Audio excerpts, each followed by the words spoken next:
and look, by the way, it could be that in some of these things, just like the for-profit capital markets fail. Like they're just not, they don't work. Maybe. I mean, the counterexample is stuff like SpaceX and Tesla, right? Like Elon Musk, right? Where, you know, he did manage to raise money and continues to, frankly, for years and decades, and with these big ambitious ideas.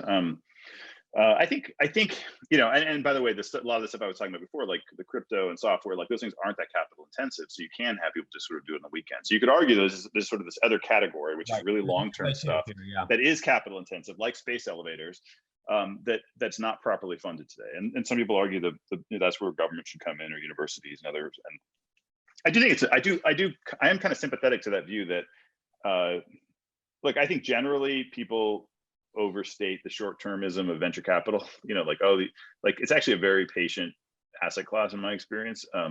You know, totally. But here's the interesting thing about Airbnb: they can go and they can point to a bank account that's like growing. Yeah. And what I wonder is if I come to you and I say, that's hey, right. I'm teaching you 16Z on nanobots, and here's my Google Doc. I've researched it 25 ways to Tuesday. It's still right.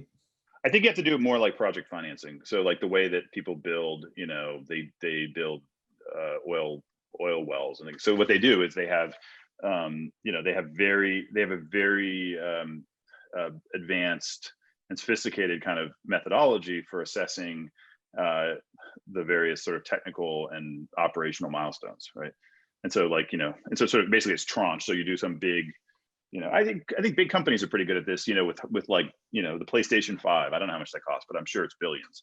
And I'm sure they had many, you know, sophisticated internal milestones as to how it's going and at what point they should change, you know, direction, or, you know, they probably had multiple teams working on various things. I assume they do things in parallel. You know, maybe you saw this at Apple, I don't know, but like, probably can't tell me if you did, but you know, like, so I think big companies are very good at this sort of sophisticated project planning. I think it's an interesting question. Like, should there be more venture firms that operate that way? Like, should there be other pools of capital that are willing to fund sort of 10 to 20 year projects that think about the world more in terms of technical and operational milestones, as opposed to kind of the way the venture world works today, which is all like recurring revenue and all these other kinds of metrics that really work well with software, but maybe not with space elevators.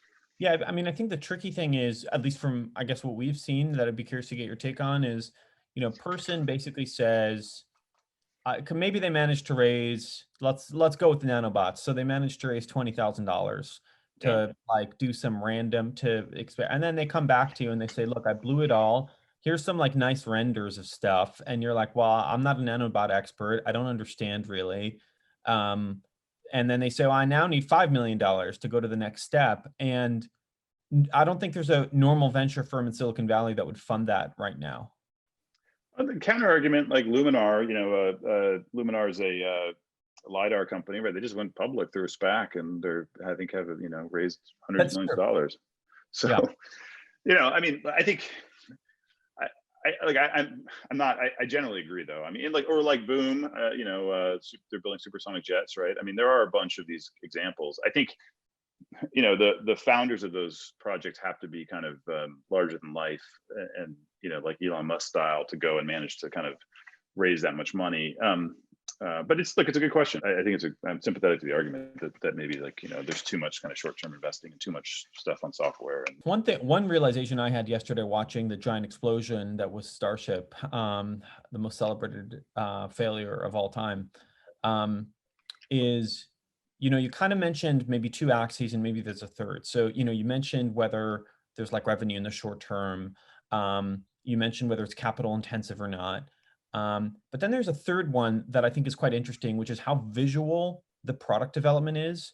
And I really do, at the end of the day, if you look at what Elon's producing, it's visuals. None of us are, I mean, Starlink's not live globally. None of us are really benefiting from SpaceX. And yet people are extremely excited about it because it's visual. Boom, I think, only works because it's visual.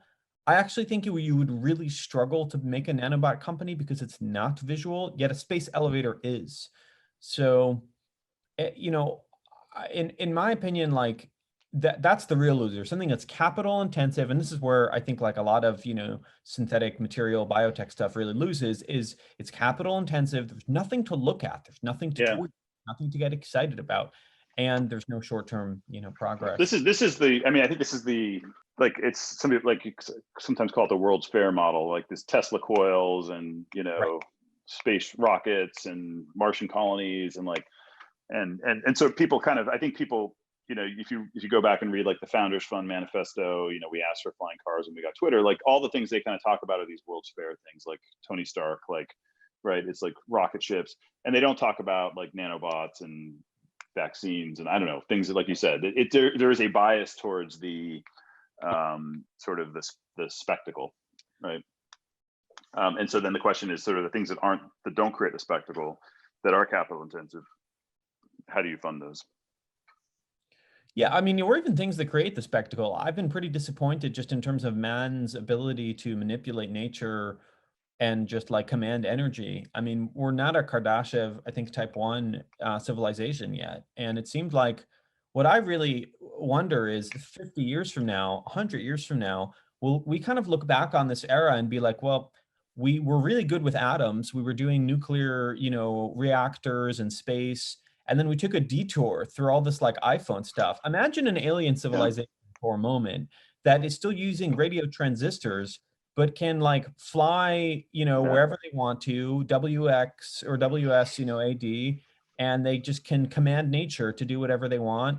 Every yeah. person has terawatts of energy available at their disposal. I wonder if they're living a better life, you Have you ever know? seen Back to the Future 2?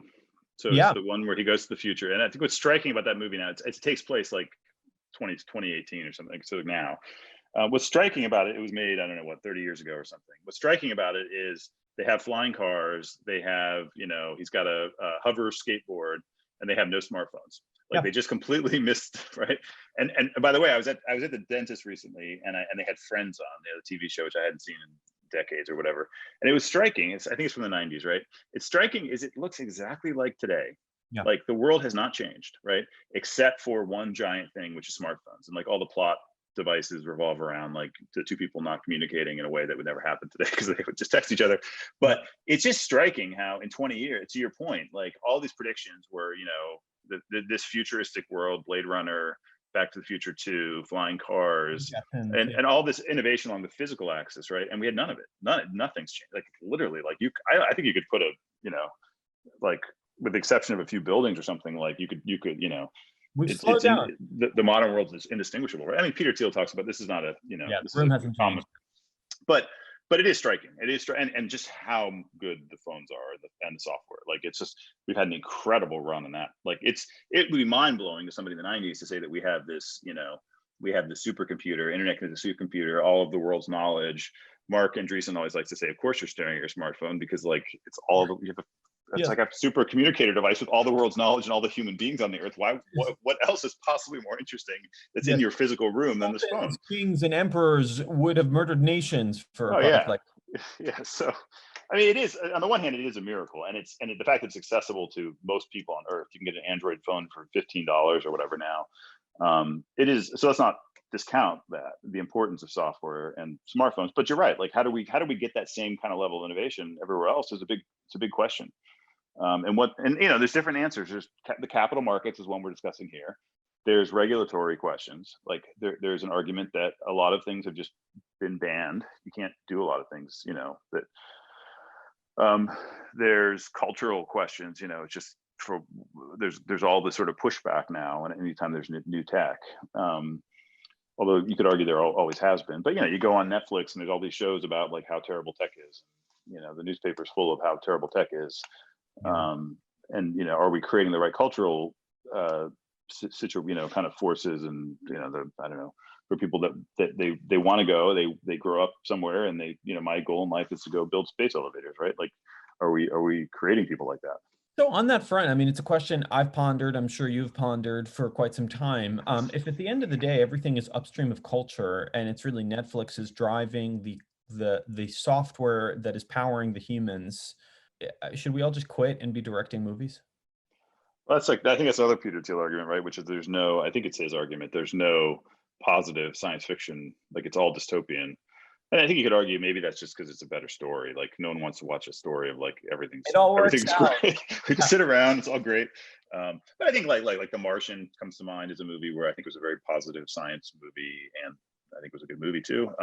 So it is possible to have kind of pro science, and it is a question. I mean, it's just on the other hand, if you go read a lot of the history of the early airplanes and cars, there was a lot of resistance back then too. There's always been a lot of resistance to change. So maybe that's just part of the process. And It does seem like a fundamental human condition that it is easier to worry than it is to dream. I think it's just maybe metabolically cheaper, and so it's easier to just pontificate about how Facebook is bad for you as opposed to think about how it's yeah, good. and it always sounds smart to be kind of critical. It's easier And to sound smart. That's right.